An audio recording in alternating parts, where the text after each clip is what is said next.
भारत की धरती रहस्यों और कहानियों से भरी है। कुछ कहानियां हमें याद हैं, कुछ हम भूल गए हैं, लेकिन कुछ राज समय के साथ दबे होते हैं और सही समय आने पर स्वयं प्रकट हो जाते हैं। आरव मिश्रा 40 वर्षीय इतिहासकार और शोधकर्ता पिछले कई सालों से काशी के पुराने खंडहर मंदिर में प्राचीन ग्रंथों की खोज कर रहा था। कहने को तो वह एक खंडहर मंदिर था, पर जब उसे देखो तो किसी राजसी हवेली जैसा आभास होता था। शायद ये कहना तर्क संगत होगा कि वह एक हवेली नुमा मंदिर था जहां पुरातन आराधना के प्रतीक गुम हो गए थे।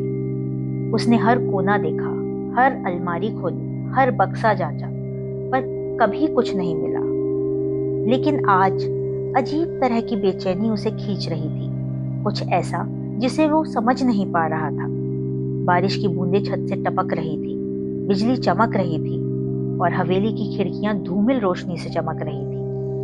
आरव की नजर उसी पुराने बक्से पर पड़ी जिसे वह कई बार देख चुका था, लेकिन आज वह बक्सा अचानक खुला सा लग रहा था, मानो खुद उसे बुला रहा हो। आरव ने हाथ बढ़ाया और जैसे ही उसने ढक्कन खोला, उसमें एक ग्रंथ पड़ा था, पुराना, टूटा फूटा और धूल से ढका।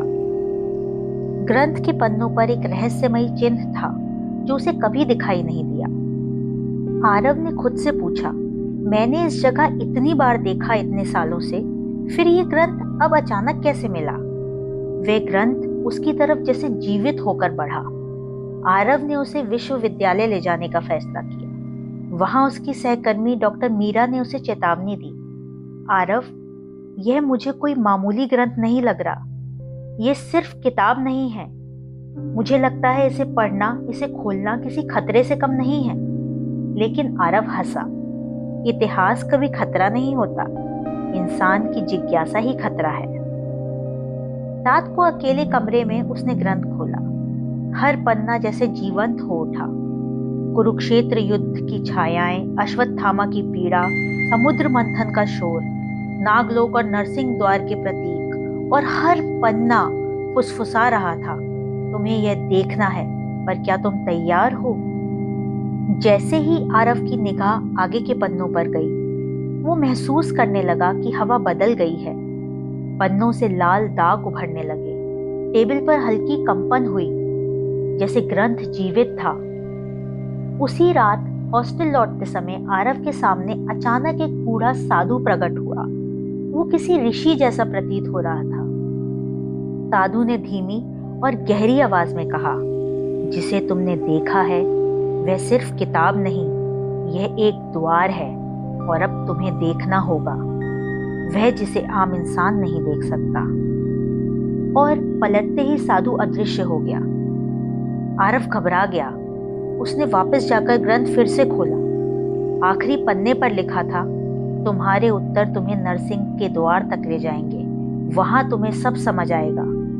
अचानक बिजली चमकी। बादलों पर एक परछाई उभरी जो कि एक मंदिर की आकृति थी। आरव को वो आकृति कुछ जानी पहचानी सी लगी। उसने सोचा शायद कहीं उसने इसे देखा है। आरव ने जल्दी से गूगल पर सर्च किया, लेकिन उसे कुछ खास नहीं मिला। फिर उसे कुछ याद आया और उसने नरसिंह मंदिर खोजा। और जैसे ही परिणाम खुले, उसकी आंखें खुली की खुली रह गईं।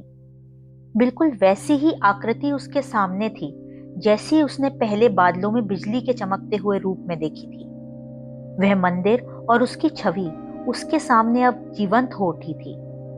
आरव समझ गया, यह केवल एक किताब नहीं थी, यह एक रहस्य था।